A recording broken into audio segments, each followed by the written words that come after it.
Hey everybody, as mentioned on show number 108, the folks at Logitech were kind enough to provide me with a G29 driving force racing wheel in order to evaluate for you guys.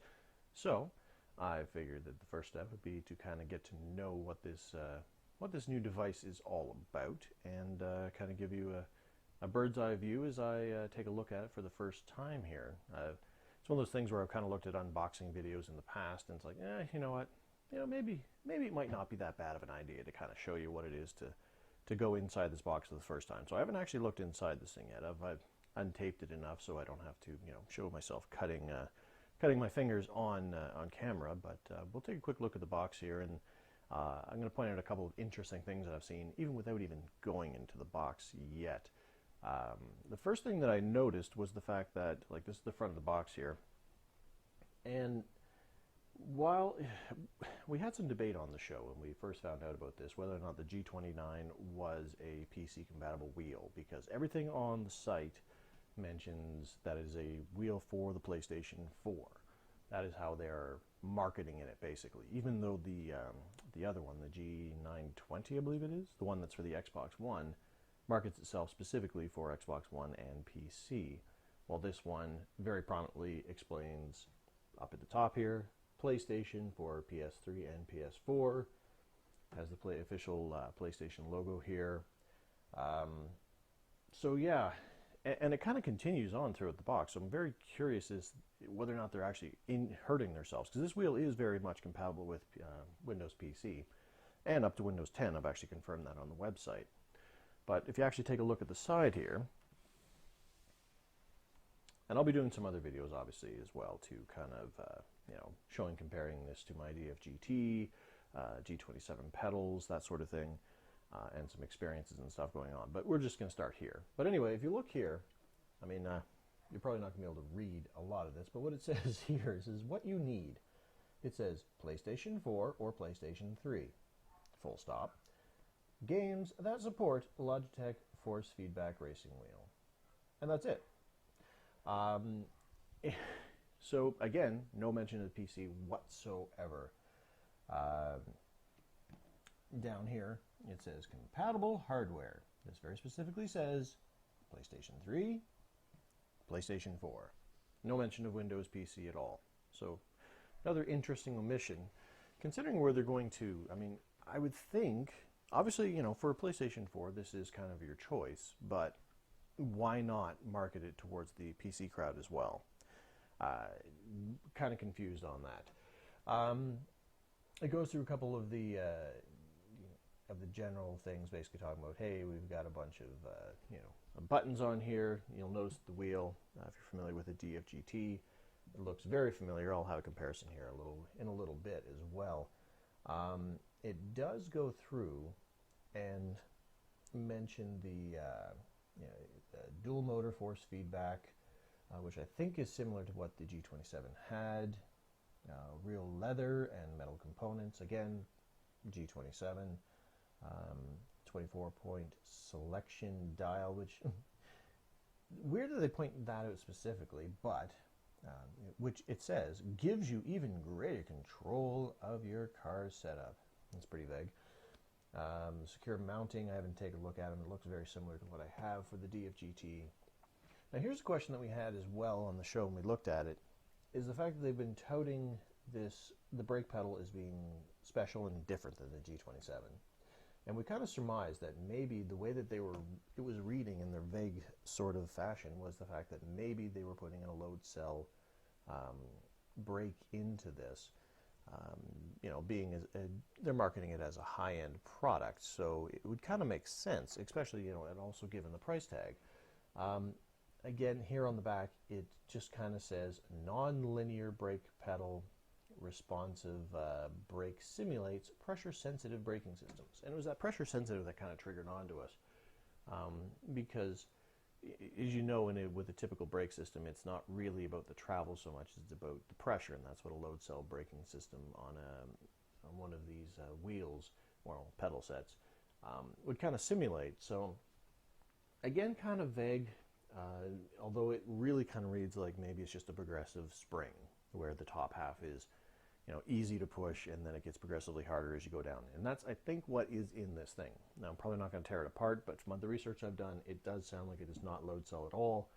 It is indeed just a kind of progressive spring.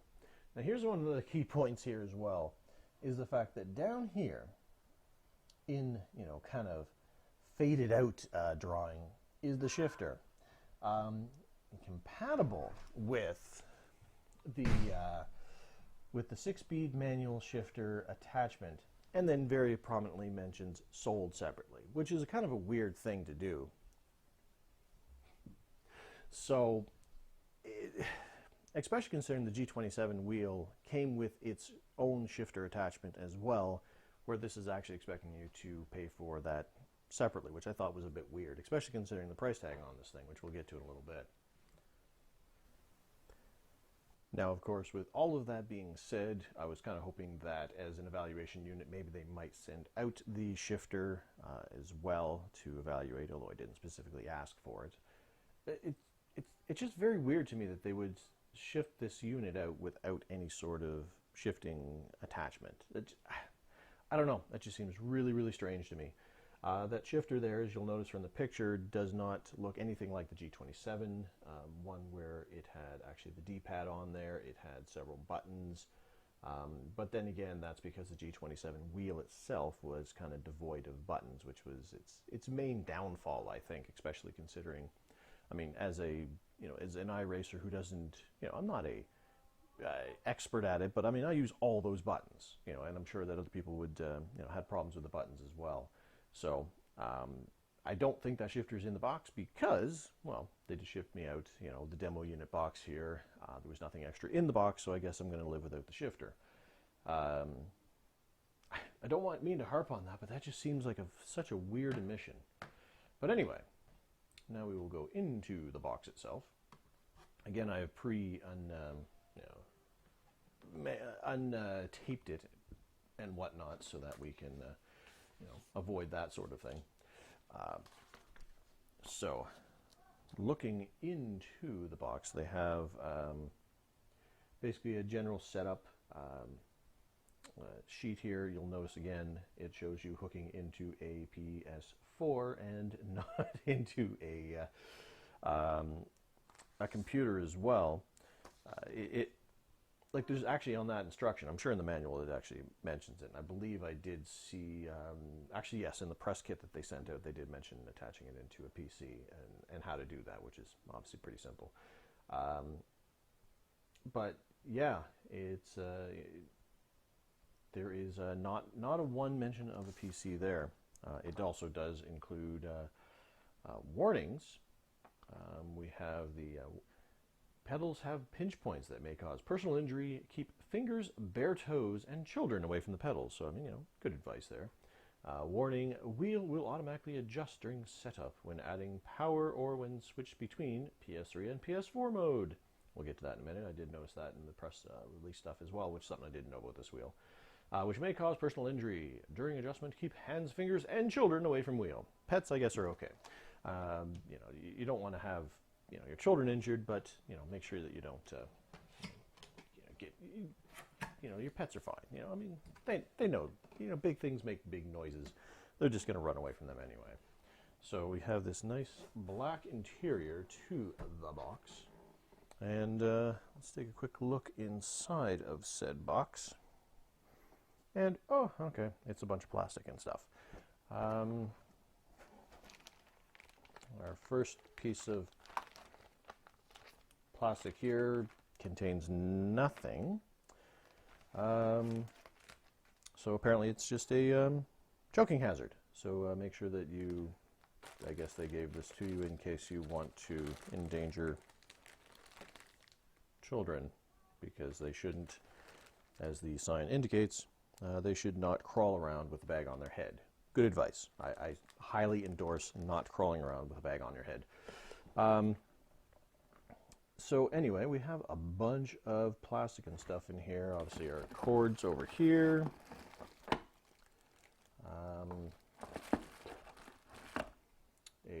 Important safety, compliance, and warranty information. So I'm guessing that is not any sort of actual manual. I don't know if this thing actually has a manual in it. but we'll take a look at that in a minute. Anyway, I'm going to cut away here for a minute, take out all these wonderful plastic pieces of joy, and we'll come back to it in just a quick sec here. All right, here we have everything kind of out of the box, as you can obviously see. And one last thing I want to show you before I get the box out of the way here is that I find kind of amusing is the fact that if you actually look inside the box here, with everything gone, you will see that there's this little section off to the side there, which there was nothing in, there's nothing there, and it's almost as if to say, hey, you know what? Maybe there is a shifter in the box. And you flip it open, and it's empty. Almost as if to say, you know what? We could have totally have fit it in the box, but we didn't. So, anyway, I found that amusing. I know I'm harping on this shifter thing, and, as I kind of explained it to my wife when I was talking to her, it's like, well, you could just shift, I'm sure you can just shift with a button or something. It's like, well, yes, you could. I mean, it's not like you have taken away the ability to shift away from the wheel itself, because obviously you still can, but just not having that actual throw switch, the actual gear shift lever is kind of a bit of a disappointment. But anyway, so we have our, power cable, nothing very exciting there, in two pieces, so you have to, attach it in, not a big deal. The pedal set itself and the wheel. Now, I'm going to go through a couple things here that I've noticed. I guess I will show a comparison to some of the other earlier Logitech products as well with this, but one thing that I had was the fact that these pedals, if you look at them right now, they look very similar to the G27 pedals. And my thought process was, is it just a pair of G27 pedals? I mean, the G27 pedals are good. They're the ones I've been using, and I've been talking them up on the show because they're way better than the DFGT pedals, and I feel have kind of improved my racing, at least when it comes to threshold braking, as I kind of mentioned on, I think it was last week's show or the week before. And these look a lot like the G27 pedals, which, on its surface wouldn't be that bad of an idea, because the pedal themselves are actually the same. The pistons in the back here have a very similar look to them. Even this pad in the front is basically the same. Heck, even the grooves here are identical. I mean, these pistons are black instead of red. I mean, that's not obviously a huge difference, but I can at least say that from a perspective of the brake pedal, which is kind of what they'd focused on with their non-linear brake pedal, and we kind of talked about that with load cell and whatnot, but this is definitely not the same as the G27 pedal, and I'll show you why. And again, I haven't actually tested this in practice yet, but it is slightly different. So if I apply just equal pressure on the gas pedal, it moves in a linear fashion, and there's some resistance there. I mean, you don't want a lot of resistance in your gas pedal, but enough that you're going to be able to position it well. Clutch pedal is stronger, requires more pressure to actually push down, but it is an equal pressure that you actually have to push down on it. Now the brake pedal, on the other hand, and I don't know how this is going to work out when I get into actual working with racing this, and I'll be able to find that out later. If I apply an even pressure to this, it goes down to here and then stops. So equal pressure will get me to this point. Now, is that the entire motion of the pedal? Well, obviously it's not. I'm going to kind of brace here. So equal pressure will get me to there, but then if I keep pushing there, it eventually goes down even further. Now, obviously with my legs, I'm going to have more leverage in order to push down it, but there's a very, very, very distinct stop point before you then have to apply a very distinct amount of extra pressure in order to get it down. Now, how that will affect the complete and total throw of the pedal, I don't even know where the end point is, the entire throw of the pedal. Like here, it's a very distinct, these seem to go down where the piston becomes equal with this little grip or lip there. I'm not even halfway there. And even putting as much pressure I can on the arm, I'm not getting to that point. So I think there's still more throw to that pedal as well. Also, as people who listen to the show know, I actually hurt my thumb, so I don't have as much strength in order to hold this down right now. I took the bandage off in order to do this because, well, it was kind of getting in the way of my dexterity and it looked stupid, so I took it off. So there definitely is a very different feel to this brake pedal. So I'll be curious to see how that actually works out when I get into actually operating the wheel or this pedal set and, well, obviously the wheel when the time comes. So that is kind of an overview of the pedal set itself. Now the wheel, bring that into focus. Actually, I'll just kind of move these pedals out of the way temporarily, just so I can give the floor to the wheel, so to speak. Okay, now here we are with the wheel after taking a quick look at the pedals. A couple things to note. It does actually look like it has the same sort of structure in the middle here as the G27 wheel. Obviously, everything that's going on around here is very different, where the G27 only had 3 buttons on either side here. Does have this centerpiece thing, which I believe the G27 had, which I don't know, I kind of like. I mean, I'd put a piece of tape there if it wasn't there. The paddle shifters look to be about the same as the G27. They have a nice throw to them there. Let's see, a couple other things here. My first disappointment in the wheel, now that I'm done talking about the shifter a bunch, is right here. This is not a button. On the DFGT, that right there, that big old center bing, it's a bit bigger on the DFGT, is a button. And I use that as my reset car button because it's really satisfying when you've blown it and you've made a mess of your car and you need a tow to just jam on that button in the middle, and you know, it's cathartic, you know, in order to actually get that bit of feedback there. But sadly not the case. Now, here's something else that I didn't know about that I learned with this wheel, and I'll bring the camera in a bit closer here. And that is the fact that while they have said that this is a PS3/PS4 wheel, you'll notice there's a little switch right here, and it actually goes from PS3 to PS4 mode. In order to operate it on the PC, you will leave it in PS4 mode, which makes a lot of sense actually when you think about it. A couple other things. I really like the look of it. This front section, it's not as gamey or toy looking as the DFGT is. Even the front of it looks kind of mean. It almost has a Ford Mustang sort of look to it in the front there.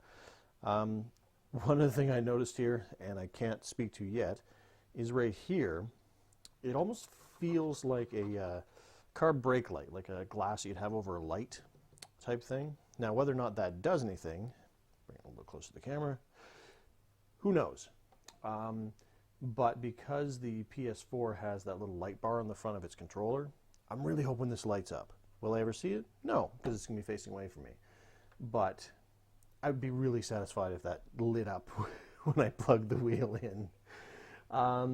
Comparing to the DFGT, there is a excellent cable management section down here where it actually routes all of the cables in through here to keep them kind of secure in a way. The DFGT kind of has, you just kind of plug in the back here, and I always had problems with them falling out.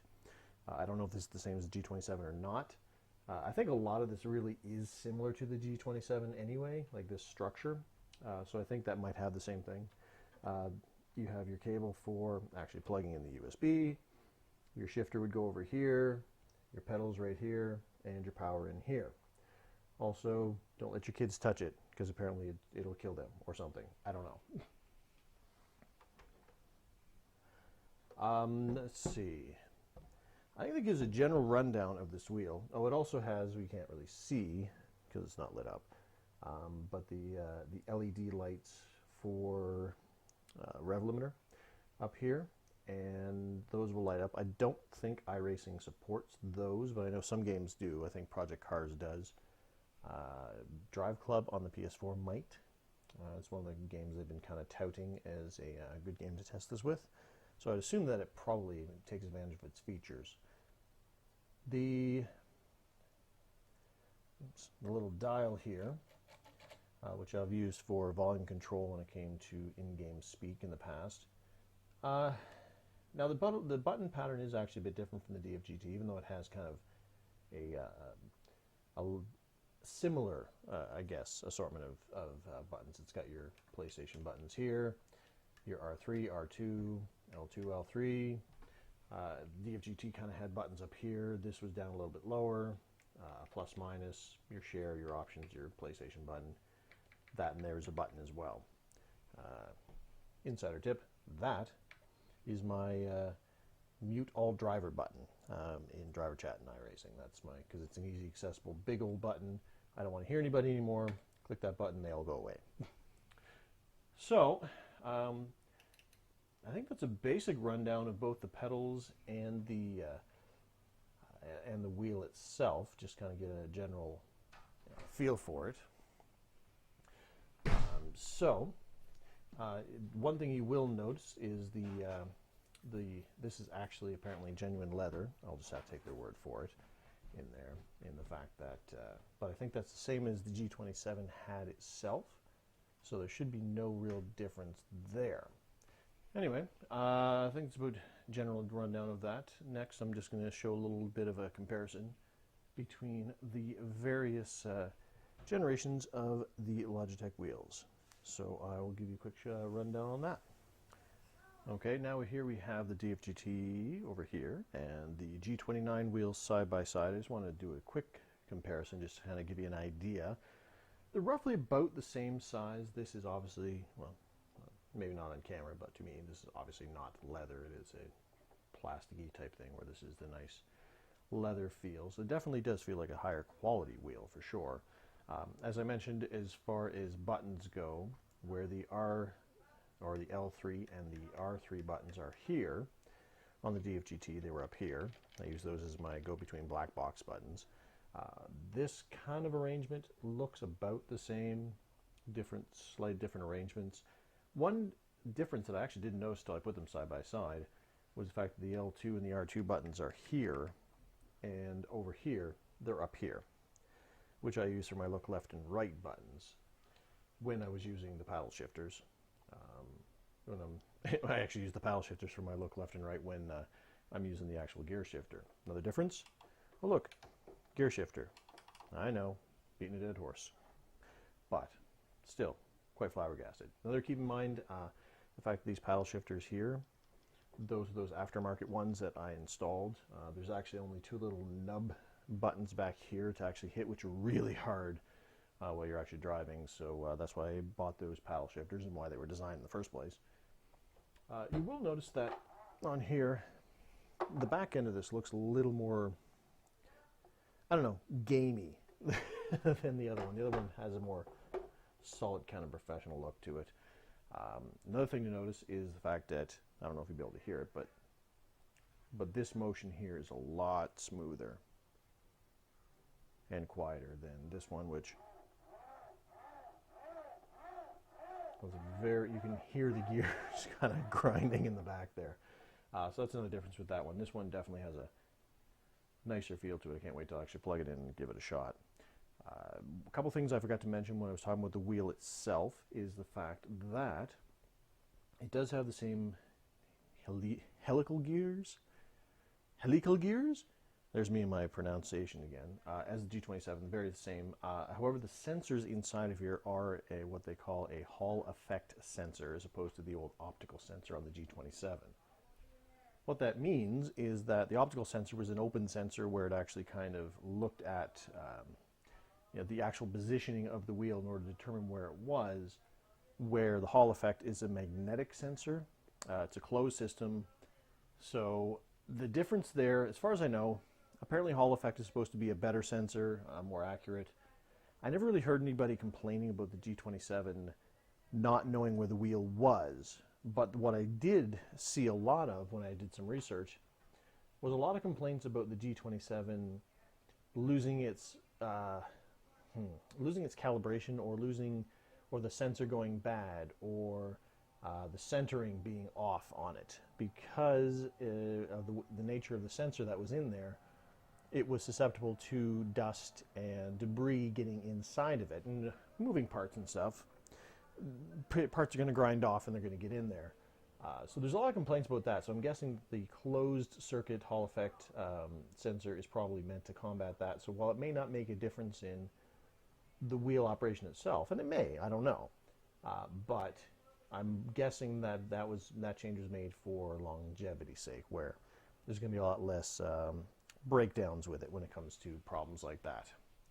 So I don't have a G27 wheel here, but this kind of demonstrates what I was saying when I said that we said on the show that the G29 sort of looked like the DFGT and the G27 had a baby, so to speak, because the wheel has a similar style and look, although they're not as similar standing side by side as I thought they were when looking at the pictures, but definitely the same sort of design aesthetic to it. It's kind of like they took, you know, the metal parts and the general structure of the G27 wheel and then added onto it to give those extra buttons and that extra functionality here, similar to the DFGT. So that's kind of a rundown of those two. Oh, one other thing I noticed as well while I was complaining about this button that wasn't a button is the fact that if you look at, well, you can't see it because it's not lit up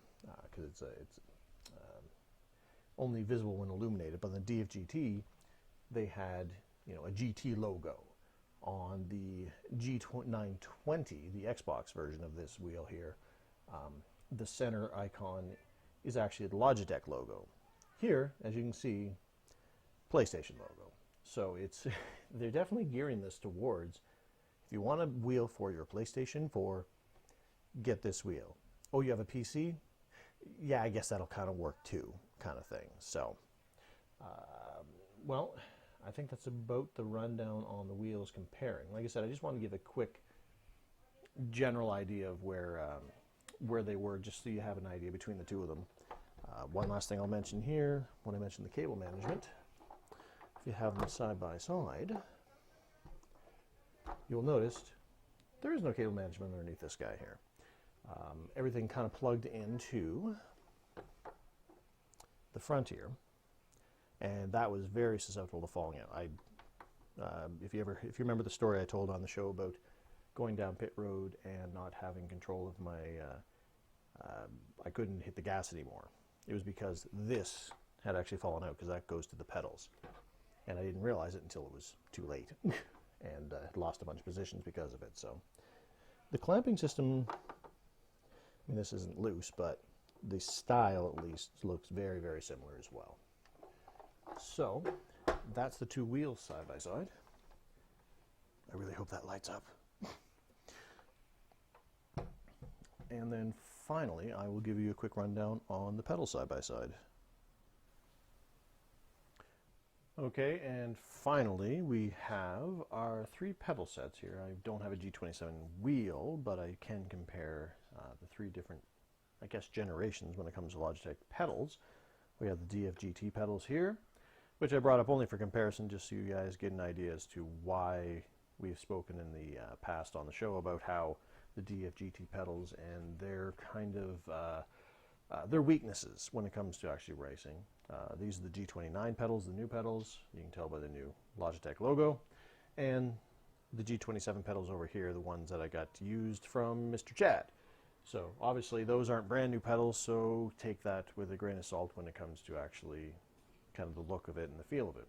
Now, one thing I will mention just quickly before I kind of get these DFGTs out of the way, we've talked about the way that the pedals movement.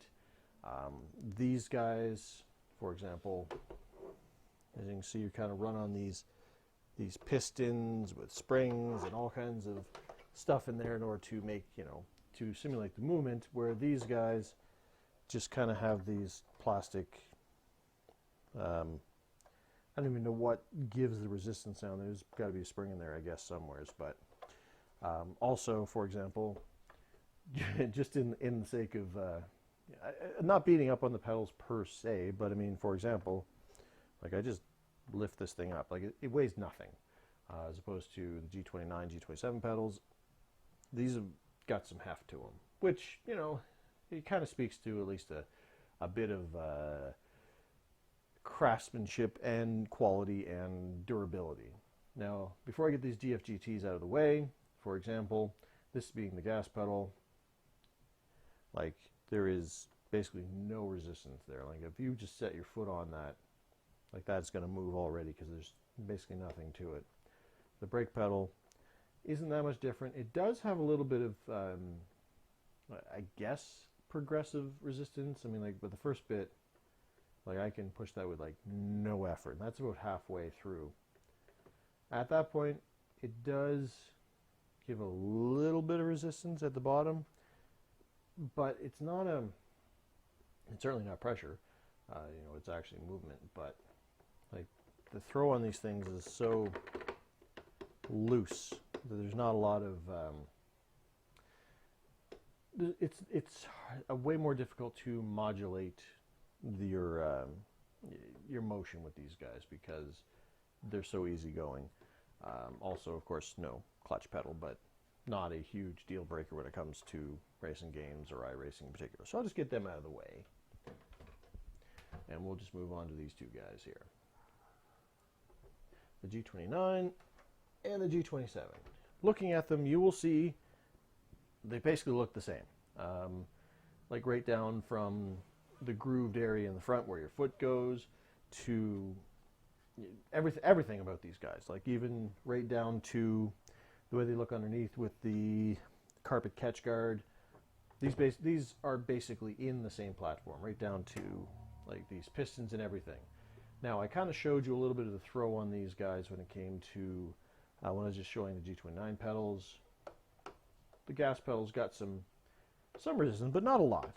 The clutch having the second amount, which I'm not sure why that is. I mean, because, I mean, it's an on and off switch really when you clutch. I mean, it's not like you're slipping the gears in like you would in an actual car, you know, where you kind of have that, you know, you kind of let it off as you put the gas on in order to get things, you know, meshed up in the gears. But it's got some good throw, and then, as mentioned before, the non-linear brake, it goes, like, you still have to put the effort in order to get to that stop point, but it goes down and then stops. So it's like stop, and then that's where the pressure is going to kind of come in. Now, I haven't had a chance to test that yet. That'll be next.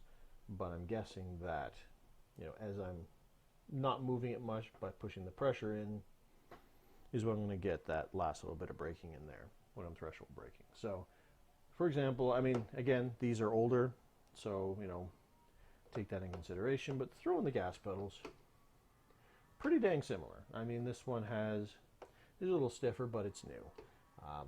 Same with the clutch pedal. It's pretty similar. The brake, however, is where the thing differs, and that is a steady pressure goes from start to finish. Now, there's some good resistance there, and that's part of what I mentioned with had improved my braking when it came to going into corners, and it had definitely added to the consistency of me when it came to over racing and road racing. So I'm not bad-mouthing the G27 pedal at all. These are fine pedals, but just wanted to point out that there is a difference. Like, a constant pressure gives you constant movement, where this guy, constant pressure, will not. So that's, I mean, and as far as differences go, that's about all I've seen. I mean, right down to the actual pedals themselves look like to be of the same manufacturing. Everything in behind, it looks to be about the same. The pistons look identical, except for these ones are black, those ones are red. And that's about it. So it'll be very interesting to get this on the road and see how that brake pedal feels. And, you know, is it something that's going to loosen up over time and then it'll have more of a throw? Am I going to not be able to move all the way into, you know, like full, you know, position from, you know, full off to full on? Like, I don't know. That's real tough. And if I'm not going to bolt this into my cockpit, I'm kind of wondering, am I just going to be chasing this thing up? I mean, I've got in my Obutto, it's got the it's kind of a rib surface on there that allows the, I've never had a problem with the pedals really moving around much. If anything, they kind of over time slip down if I'm not using them, but I'm really curious to see how that's gonna work out there. Other than that, same as the G27 pedals, they are movable. If you look in here, there are various screw holes that these front screws can actually go into. So you can actually take these pedals. Each individual one has 3 positions, left and right, so you can position them. So if you're finding that they're too close and you're always, every time you go to hit the clutch, you're stomping on the brake or something along those lines, or to move them to allow for those of you who can heel toe braking to get the pedals in a different position, you can do that. Same thing with these guys. That hasn't changed. So that is a general overview of the G29 pedals, at least from a physical point of view. Like I said, they mentioned this nonlinear brake, and that is their big thing. So I guess the takeaway from all of this is when we're looking at comparing the G27 to the G29, the pedals look very similar. It looks like they've done some changes here in the brake pedal. The wheel itself looks like it's an amalgamation between the construction of the G27 wheel along with more of the DFGT button configuration, which is good because there were not enough buttons on the G27. The lack of a shifter, as we mentioned, and using the Hall effect sensors as opposed to the optical ones, which, like I said, I don't know how that'll affect the actual feel of the wheel, but I know that from what I've at least researched, it should provide more longevity and reliability to it. So that is the end of actually looking at the physical parts of it. In the next video, I'll release this as a single video, and then in the next video I'll give you some impressions of actually using these guys and tell you what I think. So thanks for paying attention and hanging out with me, and hopefully you found this at least somewhat informative, and then combined with the second half of actually using these things. And remember to tune in each week to the iRacing Today radio show, and you can find us over at iracingtodayradio.com.